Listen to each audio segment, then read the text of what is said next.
Hey, Ryan here, Silly Reviews. Word to the wise, if you sell things and ship things, you're a reseller, you use eBay, Mercari, maybe you do shipping through Amazon Marketplace.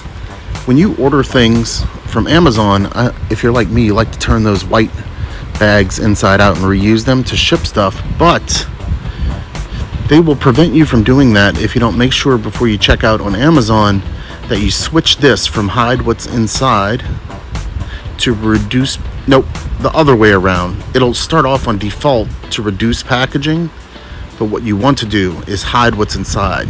That'll give you a better chance of getting those bubble mailers that you can turn inside out and reuse. So word to the wise, see right here, I have two things that I need to switch to hide what's inside. And now I have a good chance of getting some bubble mailers that I can reuse. Little tip from your friend here, Ryan, Silly Reviews. Thanks for watching.